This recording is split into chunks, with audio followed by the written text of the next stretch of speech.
Hello, fellow fantasy sports. That was not the start I wanted. Hello, fantasy sports fans. See, I can't say it right. Hello, fantasy sports fans. I finally got it. I'm here with Casey Vlad to the Bone Scheinvold and Ross the Balls. Hi, everybody. I'm Ross the Boss, and I want to talk waiver wire week 5. No, week 4. With you, cowboy. This is like the Three Stooges so far. We are on fire. It was week 4. I was just Meanwhile, are you wearing a shirt that says pineapple? It looks like it says Bad Apples. It's an homage to one of my softball teams. I see. Well, I am wearing an old Houston Oilers shirt because I believe that no franchise should be left behind. I will remember you, Oilers. Earl Campbell, Billy White Shoes Johnson, Warren Moon, yes. Eddie George. Oh my God, there was some great players there. Okay, guys, we're gonna get right into it. We're talking Yahoo 60% and under in rostership. We're gonna get right into QBs. Now, I'm not gonna steal anyone's thunder. Casey, we're gonna start off with you. You tell us who's your number one guy. My number one guy right now, I think it has to be Sam Darnold. As much as he was, he's only 22% owned. He was kind of wasted on the Jets, it seems like, and we started to question whether he was worth the high pick the Jets gave up to get him. And he goes to Carolina, has a couple targets to throw to, and he's putting up almost 30 points a week. This past week, 300 yards, two rushing touchdowns he actually had in the game with no passing touchdowns. So he's even getting it done with his legs. I'm not a huge Darnold fan, but if you need a quarterback in a pinch, he's not a bad one. Ross, do you concur? I have somebody I above don't him. concur. My number one quarterback for waiver wire this week is Derek Carr. I agree. First place, Las Vegas Raiders. Derek Carr over 350 yards last week, 2 touchdowns. I mean, this guy's looking unbelievable. I mean, if we redrafted this week, he would be for sure like a top 5 pick. I mean, he is not going to. And the Raiders, like their schedule is a complete joke. So he'll just get better and better. Maybe as the week goes on. Did you mean round 5? It'll be I meant it'll be in the top 5 quarterback. He meant picks. top 5 quarterbacks, which is still crazy. It's still crazy. And I love Derek Carr right now. I would never think I would ever say that right now, this part of the season. But this guy is a pickup, and there's a lot of top tier quarterbacks I would bench and start Derek Carr with. Listen, Derek Carr is the new Matthew Stafford. He is a guy who's going to throw the ball a lot this year. I'm not saying anything beyond that. I think Derek Carr is a top 12 QB. I wouldn't pick him in the top 5 still, but I think he's the number one pickup. Okay, who rather you start, Lamar Jackson or Derek Carr? Any given week, I would go with Lamar Jackson. Okay, fine. I disagree, but keep going. Okay, and Sam Darnold is my number 2 pickup in QBs. Okay. And listen, I thought he was going to be really good. I thought he was going to be much better on Carolina. Listen, I remember one time I was at a Billy Joel concert, and he was talking about how the Browns had just lost, and he was like, "Listen, you could be a Jets fan." It's so the really thing true. about Sam Darnold is this: he's actually around talented receivers this year, and has an offensive line, and that team is 3-0, and they're in first place. But listen, it shows you if you're around talent like Ross the Boss is, you shine.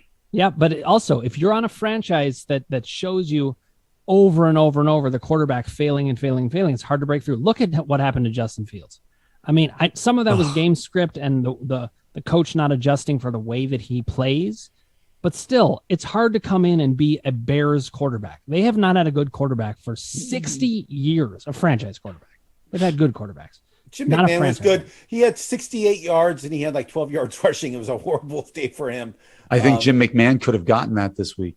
Yeah, listen. I think Casey Scheinfeld could have got that this week. Listen, it was the most relaxing Browns game I've ever seen. I did not sweat at all. I do think, though, Matt Ryan is still... He's under-owned. This guy's going to be throwing the ball a lot. He's got, great pedigree from the past. Is he the Matt Ryan of old? Clearly not. I would rather have Derek Carr than Matt Ryan. I'd rather have Sam Darnold than Matt Ryan. But next up, the question is it Daniel Jones, Jared Goff, Matt Ryan? Casey, what do you say about those 3? I actually say it's Taylor Heineke. I'm going to go a different route entirely. I think he took the Redskins job because Fitzmagic got hurt, and he's scoring touchdowns through the air and with his legs. He's showing athleticism. He's kind of a fighter out there. What did he do? 200 yards, 2 touchdowns, 21 yards and a touchdown on the ground. in standard scoring leagues, he's putting up a good amount of points, and he's got a good team around him, a good offensive line, a good running back. Scary Terry McLaurin is a really good wide receiver. Logan Thomas is a good tight end. I actually like him better than, and as a Giants fan, like him better than Daniel Jones. And I like Calvin Ridley. I like Kyle Pitts, but I don't like the rest of the Falcons offense for Matt Ryan. I think the only question is, how long is Taylor Heineke going to be the starting guy? He's going to be 8 weeks. What did they say? 6 to 8 weeks that Matt Ryan, 6 to 8 weeks. Fitzpatrick's going to miss 6 to 8 weeks. Washington looked horrible last week. I mean, Heineke, hopefully you don't need to start him. I mean, I'm praying your team has somebody else on the bench that can play instead of Heineke. That's right. We're not only here to make recommendations, we're also praying for you. Yes. That's right. We're going to move on to running backs. Well, there's one more I want you to pick up and stash. Pick up and stash is Trey Lance. Like he's available in like 70% of the leagues. He's somebody that they're so frustrated they lost yesterday to Green Bay that I think there's going to be a change kind of quick. And Trey Garoppolo did not look good in that game. Trey Lance, he will overthrew a lot of people. Trey Lance, I believe, will start by week 5. We'll see if I'm right. Okay, that was my initial call, week 5. So I'm in agreement with you, and I also talked about him last week. So I don't know why I moved on without. I totally agree. Trey Lance is a priority pickup. He's a guy who could make a difference. The only guys I see out there that can make a difference: Derek Carr, maybe, and Trey Lance. So I would get those two. Okay, running backs. Alexander Madison was a priority pickup last week as a possible fill-in for Dalvin Cook. He did fill in for him. He filled in for him well, but he's over 60%. 68. Tony Pollard is now over 70%. He's way up there. So we're not talking about him as a pickup either, although if they're available, I'd grab them. Top pickup at running back is a guy I've been talking about. In my mind, he's the top pickup. It's Chuba Hubbard. I told people to pick up this guy. Christian McCaffrey is always going to be hurt for at least 4 games every season. I'm not ripping on the guy. He just, running back is a very tough position, and he's gone down before. So he's my top pickup. Casey, do you agree with that? Or how about you, Ross? Either one. I agree 100%. That's the top pickup of the week. I mean, McCaffrey's out for at least 4 weeks. He's not on IR, but he's not going to miss 8 weeks, but between 4 and 5 weeks. Another person you should pick up on Carolina is Royce Freeman. He's the 3rd string running back. He used to play for your Denver Broncos, and he actually could see some handoffs if Hubbard actually goes south. You'll see Freeman in there. So I think Freeman's a good pickup also. Not a bad speculative ad. Casey, how about you? Who's at the top of your running back list? Well, Chuba Hubbard's the top of my list. And then number 2 is Zach Moss. 2 weeks in a row, he's found the end zone. You could say it was garbage time 2 weeks ago, but when he scored, but the guy, they're giving him the red zone carries, and he even, I think, had 3 targets this week. So even in a PPR league, he can chip in a few points there. I just think when they drafted him 2 years ago, he was supposed to take over for that team and run away with the job. He might have just been a little bit, it might have taken him a year to develop, and he seems to be on the upslope. He's somebody who you can grab, who's young, and if and when he grabs the job, I don't think he gives it up. Okay, Ross, I don't know if you're going to get mad about this, but you remember I said Zach Moss last week. You said no way, stay away from him. I just don't like any Buffalo running back. I don't like any Baltimore running back. I just don't like any of these guys. I mean, I'm going to say somebody right now who I do like, who I think is a good pickup right now for your Las Vegas Raiders, is Peyton Barber. Peyton, yeah. And it's not Tiki Barber, who we know played for the Giants. They're not related. But or Rondé Barber. It's his twin brother. But this guy had 23 carries, 111 yards, had a touchdown. He looked unbelievable. I think he can win that job, and I think you should pick him up now because he could be the starting running back for your Las Vegas Raiders. Yeah, I agree with that. I was shocked when Kenyon Drake got out-touched so quickly because he's the highest paid backup in the league, so you assumed he would get the job when Jacobs went down. I don't think he can take the starting job from Josh Jacobs. I think once Josh Jacobs is healthy, he'll get that job back. At this point, we'd be speculating when it will happen. This is one thing you just have to keep in mind about the NFL. You never know what's happening in those locker rooms. No. It could be that Drake is in the doghouse, and they were just like, okay, now I'm going to run Peyton Barber out there the whole time. Maybe Drake's back next week. Here's the thing, though. I hate the Drake. Do you guys ever see Seinfeld? Oh, I hate the Drake. The Drake. Okay, now listen. A guy like Peyton Barber, this is the kind of guy that people will rip on you just for picking him up. Why? He's getting the opportunity. 111 yards and 23 carries. Well, and nothing else can be said. I mean, this guy. That speaks for itself. It speaks for itself. And I disagree. I think Chucky will make, he wants to win. So whoever's the hot back, he'll start. We'll see what happens. Right. See, that's the thing. You gotta know your coach to know what's happening there. Yeah. I still have Barber lower than a couple of other guys that I think have more upside. I want to hear this. So one of the guys that I still think has much bigger upside. I know you're not a big fan of the San Francisco backfield, and I understand why. There's too many backs there. But if there's one guy that can emerge all the time, it's Trey Sermon. I think you want to give him at least one touchdown yesterday. He's under 60%. He is under 60%. Wow. So. Casey Scheinfeld might make a move. You never know. He may. No, he's owned in our league.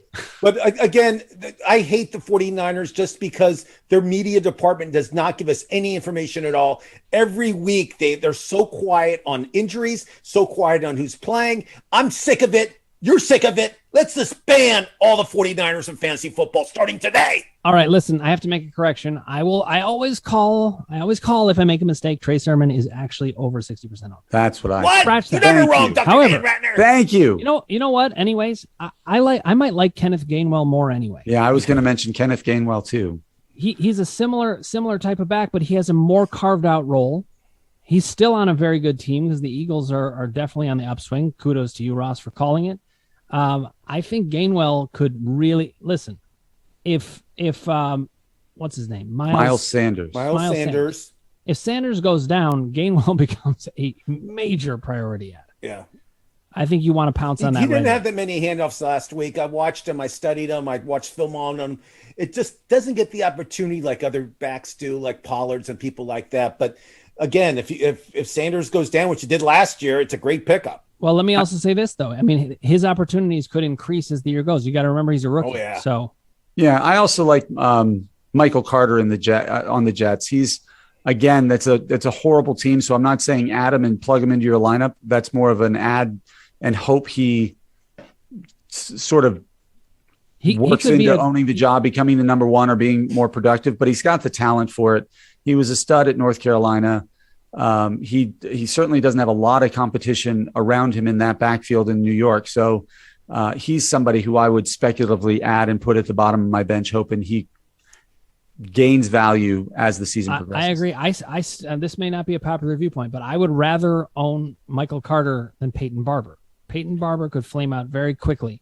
I'd rather own Jimmy Carter than Michael Carter. I mean, the Jets are so bad that you should not have anybody on your team from the Jets. Nobody. The kicker, the quarterback, and nobody. Don't have anybody on your team from the Jets. Trust me, it's a waste of time. You're not going to start. I don't entirely disagree. You're not going to play one Jet. If you do, I want you to email me and tell me how bad you lost your game that week, please. That sounds good. It's time to at Ross. There's a couple of other types of backs that I want to add, though. Okay. In PPR leagues, you got to look at this a little bit differently. A guy like Giovanni Bernard is extremely valuable in PPR. He had 9 receptions. I loved it. Ex-Bengal. I was sad when he left the Bengals, 2-1 Bengals. I got to remind everybody.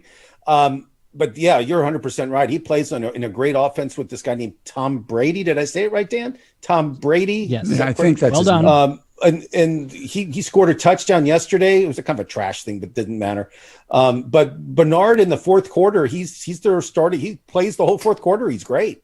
I mean, the other thing is their other running backs, Ronald Jones and Leonard Fournette, are playing horribly. You cut them. Look, I'm doing the. I already cut Ronald Jones, and I'm ready to cut Fournette.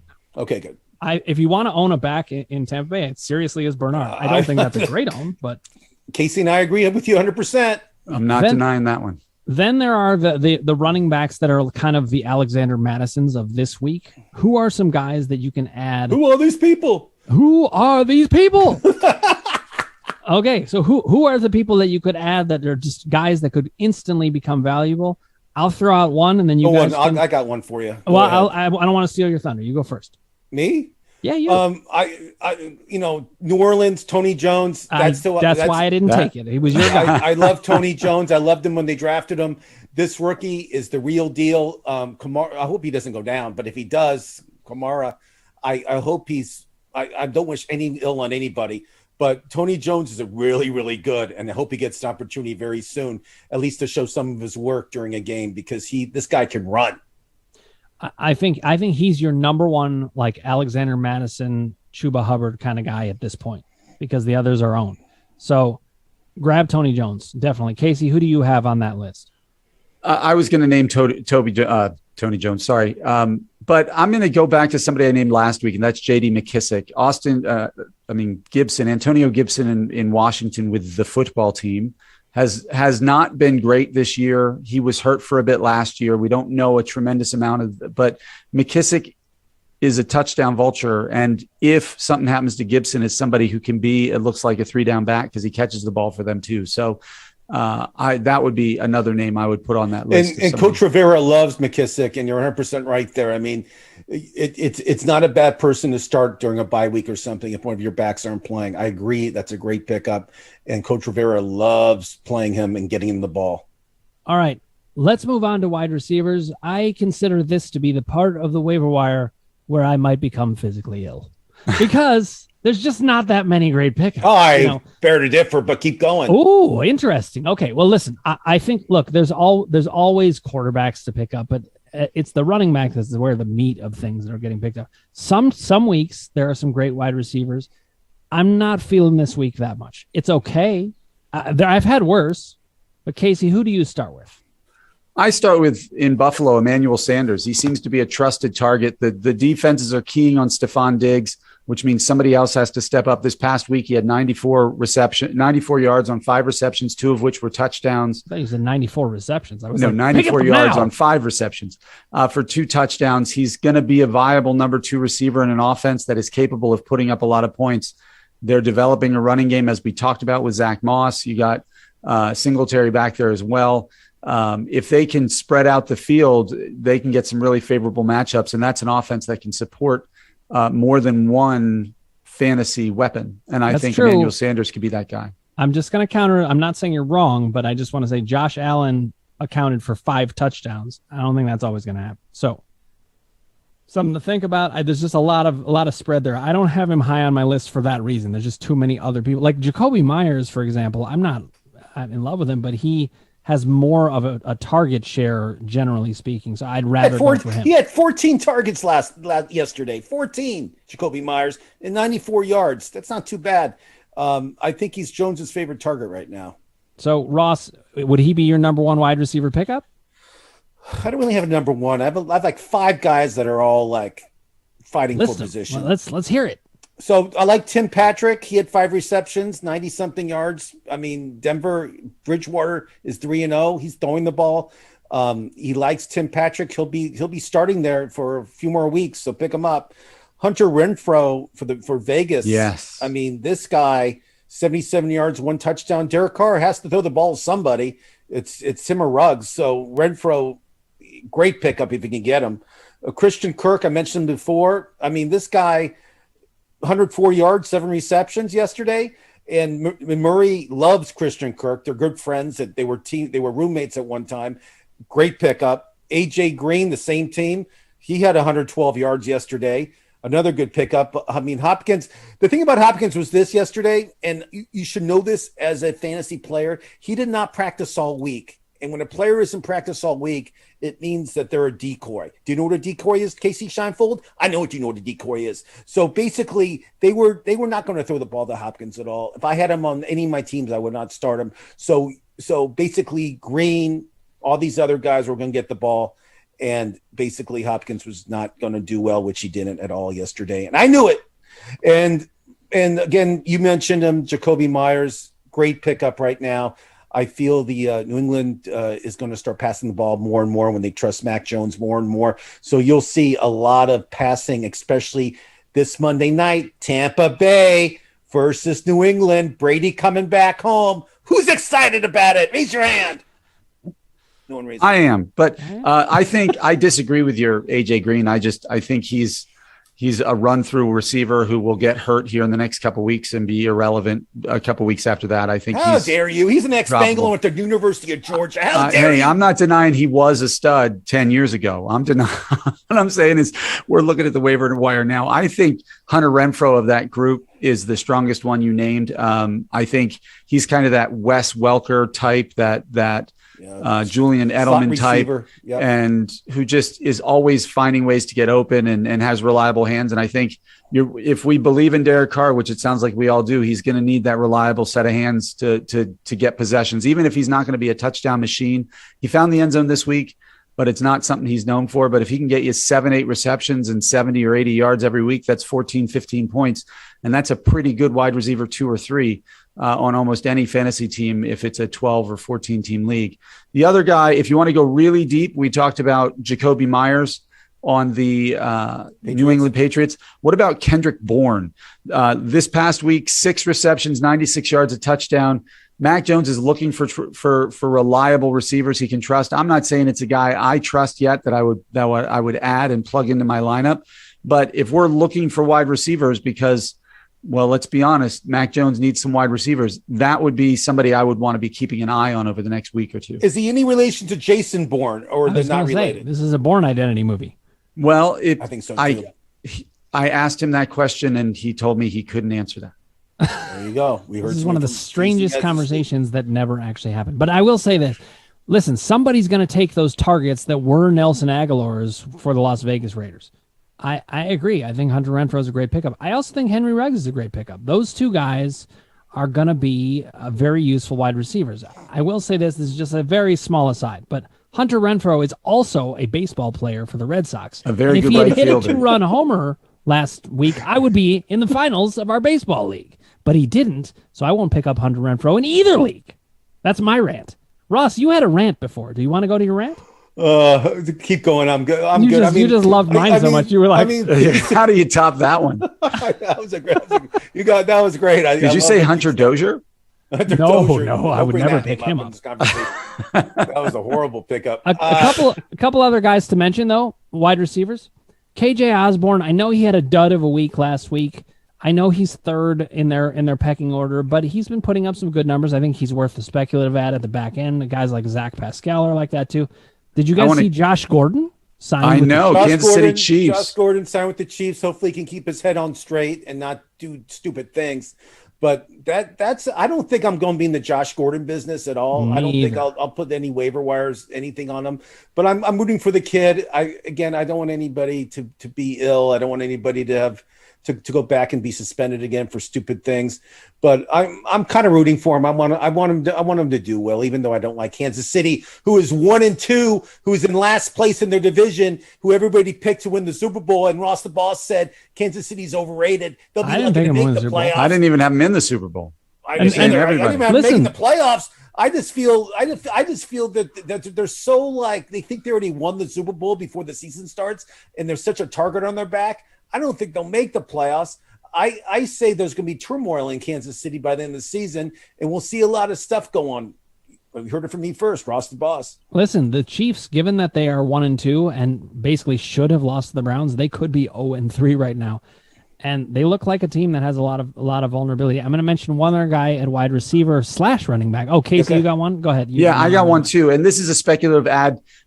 Simply because if anybody watched the Ravens game, props to Justin Tucker, 66-yard field goal, epic. If I had to pick somebody, if my life depended on it and somebody had to make a field goal, I'm picking Justin Tucker 7 days of the week. But it wouldn't have been an issue if Marquise Brown hadn't dropped 3 cookies that were right in his hands. Let's go back to Marquise Brown. Hold on. Wait, I'm not done, dude. Okay, keep going. I love this rant. Keep going. So I'm going to say they just brought Rashad Bateman off of the IR, and he's going to be practicing, and they hope he'll be back in 2 weeks. And this is a really good rookie wide receiver, and Lamar Jackson is going to be looking for people to throw it to because he's not going to trust Hollywood Brown by then. So I would consider him a speculative ad because I don't know how anybody trusts Marquise Brown right now. Yeah, don't call him Holly. He lost the Hollywood title. I mean, after yesterday's game, he dropped 3 easy passes that Casey Scheinfeld could have caught easily. I mean, I think my dog could have caught those passes in her mouth, and with football for a dog to catch is hard. But I mean, he dropped 3 easy passes. I felt horrible for Lamar, and even the announcers. I heard the announcers saying, I mean, these were easy passes, and I don't know how much you can trust Marquise Brown anymore. So there you go. Listen, I'm just going to say this is one last little rant about Hollywood Brown. I think he should keep the name Hollywood. Hollywood's screwing people all the time. No. This is the perfect nickname. You have to earn the nickname. And the Hollywood, I would say you could call him Culver City Brown now, or you could call him maybe, let's say, Tarzana? Maybe Westwood Brown or Tarzana. West Brown. LA Brown. West LA Brown. The Hollywood thing is gone. I mean, a professional athlete dropping my whole life. You're right. He does not deserve that. He's somewhere near Sacramento. Wide receiver in any level drop 3 passes so easy as Marquise Brown did yesterday. I mean, I'm talking about Pee Wee, talking about high school, college, semi-pro, Canadian, you name it. Never. But because of that, I think Rashad Bateman is a value add right now. I'm going to pick up Rashad Bateman as soon as I'm done with you, bozos. Don't worry. I think that's a great observation, Casey. And I will just add, we mentioned Cordarrelle Patterson before. I think he's still a solid pickup. He's not the greatest, but especially in PPR leagues, you can plug that guy in a running back. Can I go back to Atlanta Falcons real quick? So Calvin Ridley, most people don't want to, but okay. Huge disappointment, and Kyle Pitts. People pick Kyle Pitts in the 4th round. I mean, that's how soon people were taking Kyle Pitts.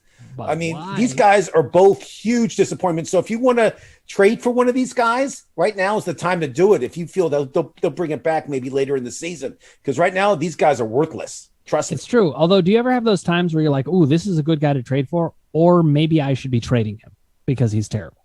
They're kind of both. Well, it's spinning the wheel, yep. And you could probably get. I mean, you'll probably do one of those Dan Ratner deals. Somebody you picked up on waivers and get Calvin Wrigley. We call that a Ratner in our business, where he picks up somebody in waiver wires and then trades them the next week for a top tier player. It's amazing how he does this. It's unbelievable. It's not. Listen, I don't do that as often as you think, but what happens more often is I pick up somebody off the wire. They turn out to be great, and you continue to deny they're great. But moving to tight end, where you can't pick up anybody who's any good at all, almost ever. Oh, it's the bare minimum at tight end. All right, who do wants we to got? go first?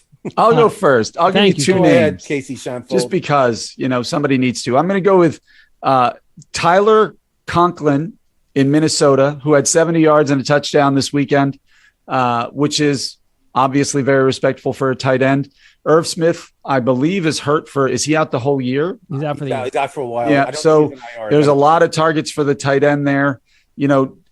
Let's be honest, Kirk Cousins is throwing a good football right now, and they have some wide receivers that spread the field, so the middle can be open for Conklin. He can do it, and I'm going to go with Dawson Knox in Buffalo. I know Dan isn't a fan of Buffalo special skill position players, as he talked about with Emmanuel Sanders. I think he likes Stephon Diggs and Josh Allen. Oh no, but if you're talking about Dawson Knox, he's at the top. He's near the top of my list because tight end is so barren, and he had a touchdown. He had a touchdown. He's a red zone target who's big. Yeah. So I think those 2 are the top 2 tight ends this week.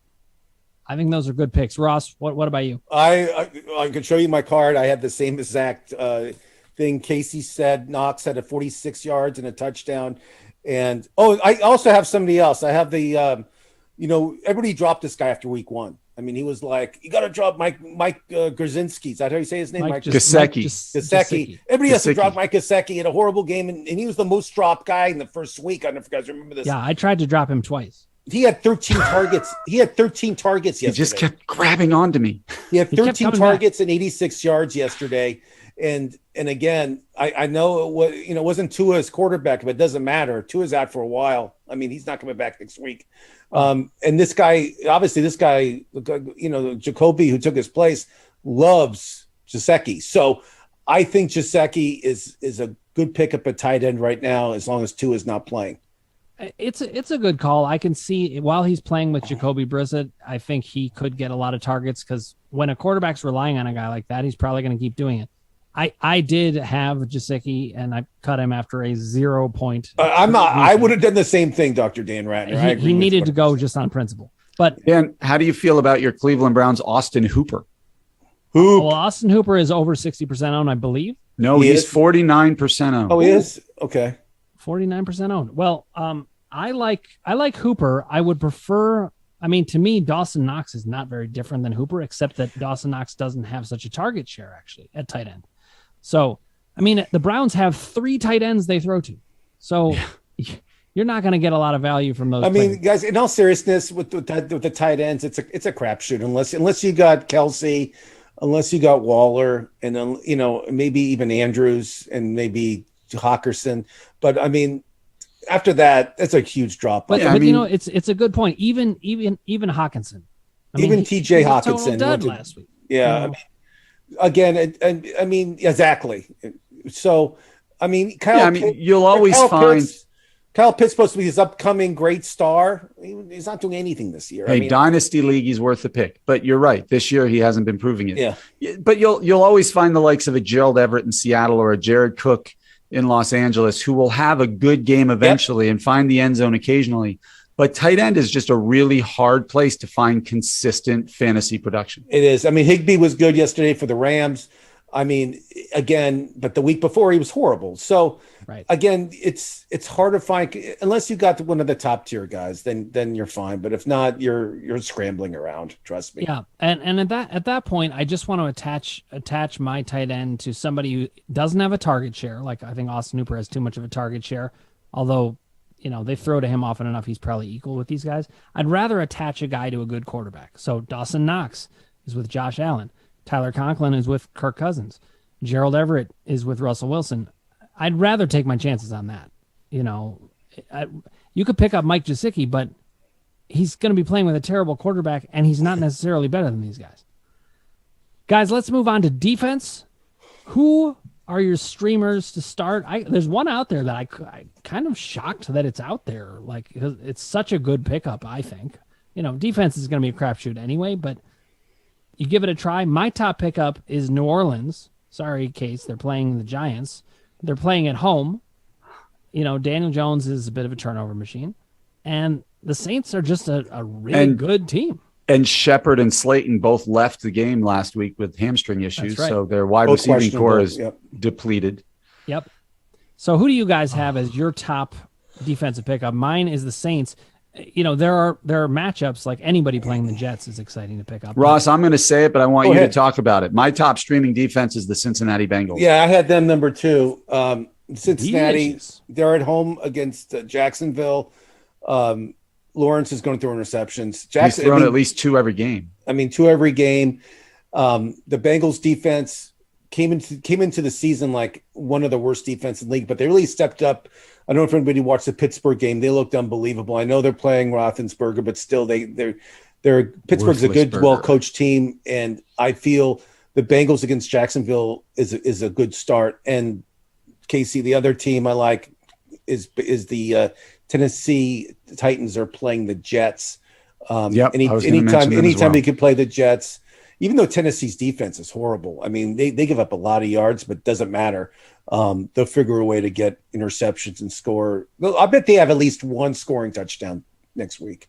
And you can also throw out there, if you had to, Chicago's defense. I know we talked about how horrible their offense looked, but they're going against Detroit, and the defense knows it has to do everything to keep Chicago in the game. So I think that could be another one where it's like a 14-10 final score or 10-6. It could just be a defensive. I mean, Detroit was so close to being Baltimore guys yesterday. I mean, they basically gave up a 4th and 19. I saw that, but also 4th and 19. How do you do that? I don't just know. have to keep them to 18 yards and you win the game. But did you guys see though? To Sammy Watkins, there was a questionable call. Yep. Where it looked like time had elapsed and it should have been a clock violation. 5 yards. And it should have been a 5-yard penalty, which would have made the kick a 71-yard field goal. And listen, as a Browns fan, I'm just like, of course it went Baltimore's way. No, always the Ravens. 4th and 19. 4th and 19. Agree. And I would have left Marquise Brown wide open. and just covered everybody else. Yeah, well, in fairness, you would have been safe because he would have just dropped it. Now, listen, even so, some props have to go to Justin Tucker. Oh, my gosh. 66-yard field Amazing. goal. I remember growing up that the 63-yard field goal of Tom Dempsey was who had half a foot, by the way. Yeah, half a foot. And it was against Detroit. That kick was against Detroit also. That's true. Detroit. And that's crazy. And meanwhile, Matt Prater. I was going to bring up Aaron Rodgers, Devontae Adams, and Matt Prater with 37 seconds to go was amazing. I mean, Matt Prater, they lined him up for a 68-yard field goal. That would have been the record. And instead, it was kicked into the arms of the Jacksonville Jaguars player who returned it 109 yards for a touchdown. And the coach for the Cardinals should have been fired for even attempting that field goal, but we'll talk about that some other time. I mean, that was one of the dumbest plays I've ever seen a coach do. And it backfired him. Luckily, they won the game, so it didn't really matter that much. But I would question what the coach was doing because it wasn't that smart. And he's lucky they're 3-0 because if they were 0-3, that coach he'd be in wouldn't trouble. have a job. It's true. That really coach would not be working right now. He'll be unemployed in the employment line as we're talking. But I mean, there are some surprising teams that are 3-0. There's 5 of them, and I mean, you got the Cardinals, you got the Raiders, you got the Broncos, you got the Panthers, and you got who's the other 5-0 team? I'm missing one. Yeah, I'm missing one, but I'm not remembering who that would be. Oh, the Rams. There you go. Oh, the Rams. The Rams. We got NFC. By the way, 5. I put Matt Stafford number 5 in my preseason quarterback ranks, and you both kind of gave me crap about it. Of course we did. Stanford looks unbelievable, but the thing about the Rams is this: everybody's like saying Super Bowl, it's going to be in LA. The Rams are going to play in it. The Rams' running game is horrible. I mean, they rely so much on their passing game, and we all know you need a good running game so you can have a good passing game. And teams are really going to go after their quarterback now. And I just hope the Rams can have that running back start. He has to do something. The running game is a joke. I mean, right now their running game is basically screen passes. I guess. Which is kind of what the Chiefs do. They don't run the ball much. All right, wait, we have to cover kickers before this show ends. Go ahead. So we've talked a lot about kickers and Justin Tucker and Matt Prater, but who are some guys that you would pick up? I can't believe who my number one pick is. It's shocking to me. Let's hear it. Let's go for it. It is the Browns kicker, Chase McLaughlin. The guy, he hit 2 field goals over 50 yards last week. They're playing Minnesota, so you got good weather conditions because it's indoors. And the guy is he's kicking well. I think he's a decent ad. I'm not super excited about it, and the fact that I recommended him means he will miss 3 to 4 field goals. So avoid him at all costs. So very confusing recommendation from me, but I'm going to say it anyway. Casey, who do you have as your kicker pickup? Okay. I don't really have one, but I'm going to name Brandon McManus in Denver. I don't look at kickers that way where somebody's a must add. McManus has had a good year. I didn't say must add. No, there's no kicker that's a must add. But I also like Mason Crosby after and I apologize earlier for mentioning Green Bay when you were talking about Matt Prater. I was thinking of Mason Crosby. Hit a 51-yarder or 52-yarder as time expired in that 37-second comeback that Aaron Rodgers had. He's proven he's kind of nails when it's tough. But I'm going to go with Brandon McManus in Denver. He's got 38 points already this year. He's got, 7 PATs. He hasn't missed any. He's made already 9 or 10 field goals. So he's pretty reliable. The Denver offense isn't as bad as it sounds. So he would be my ad there. Do you guys agree with this idea, though? Sometimes I want a kicker where it's like the offense can move the ball, but they're not that great at scoring. So a guy like McManus is a great pickup for that reason. A lot of field goals coming out. How about Ross? Who do you have? I had Crosby, too. They're playing Pittsburgh, but I also had Sanders from Miami. They're playing at home against Indianapolis. I feel Indianapolis is one of those defenses that can pick it up in the red zone and force them to kick field goals. So if I had to pick a kicker that's under 60%, I like Frank Sanders for the Miami Dolphins this week. He's a monster. He's a great kicker. He led the league in scoring last year. I feel he'll have a great game this week against the Colts. don't feel Miami has the quarterback that can get it in the touchdown all the time. It's a very. I'm not sure they can get it across midfield. That's what I'm worried about. So I'd rather go with a guy like Jason Myers of Seattle, who at least they're going to score points. Worst case scenario, you get 4 points from 4 extra points. And another thing I think of when I'm looking at kickers, and you mentioned Chase McLaughlin from Cleveland, I'm going to go on the other side of that and say Greg Joseph from Minnesota, because they're in a dome. You're not worried about wind or weather conditions affecting the kicking game at all. That's if you have 2 kickers who are evenly kind of projected, I'm going with the one that you're guaranteed safer kicking conditions for them so they can make longer field goals.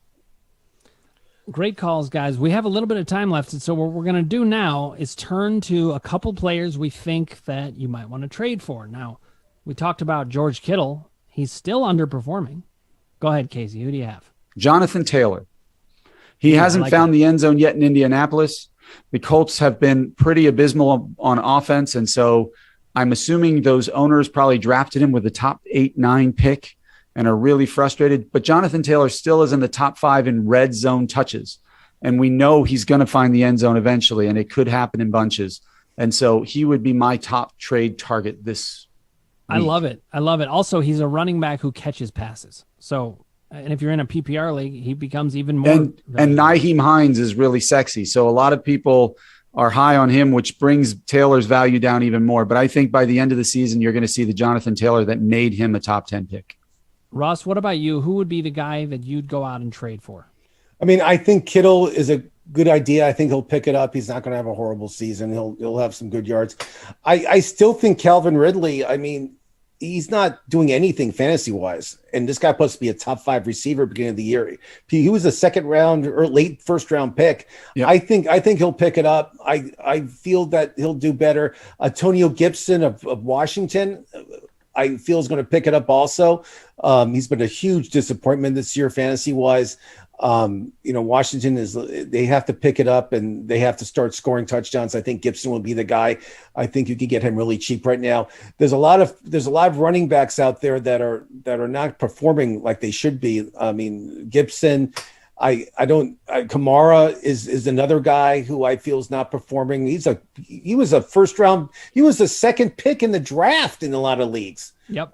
I mean, this guy's not doing anything. Another guy who's of that same mold is Tyreek Hill. I mean, people spent their first round picks. Horrible. He hasn't been good, but you have to trust the talent. You have to trust Mahomes. So he's one I'd be willing to overpay for right now with a frustrated owner, because I think come the stretch run, he'll be the one who helps you get through the playoffs. Yeah, but I feel that some of these owners just want to give up and get guys who are like, if I had Coop right now, I would trade him immediately. Yeah, exactly. Because his value is so high.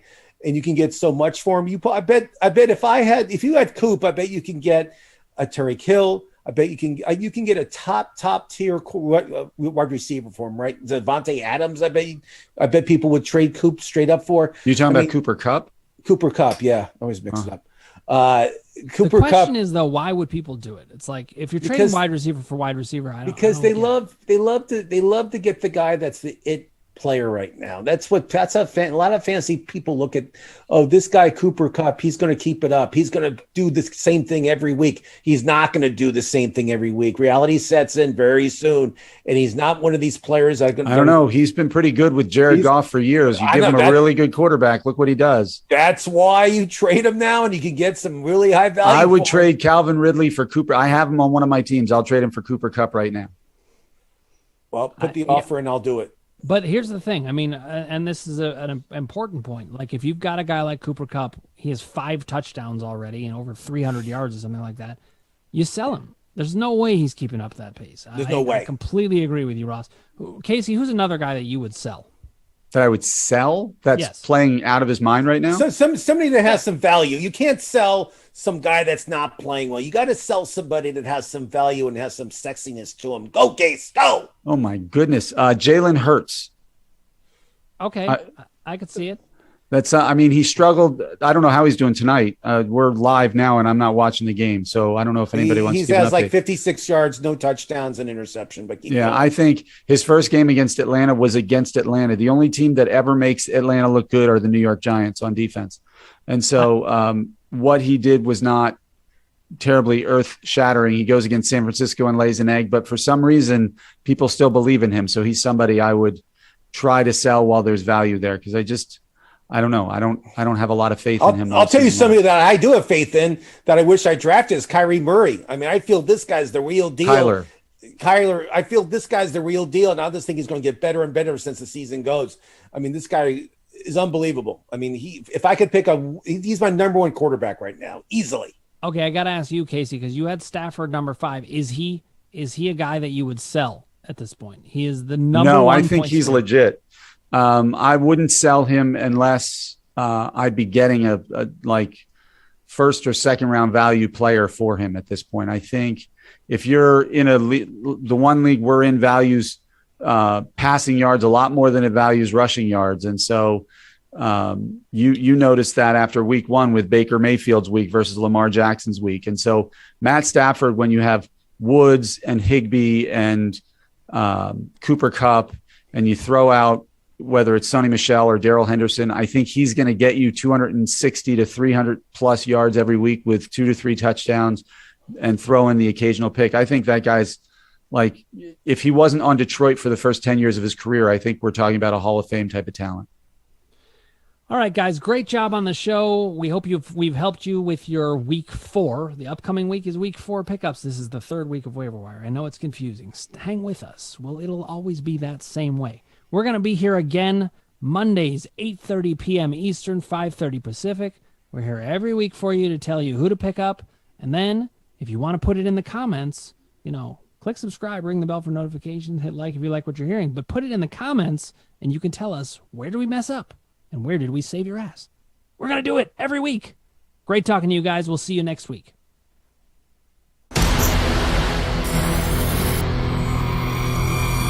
We're gonna set the internet on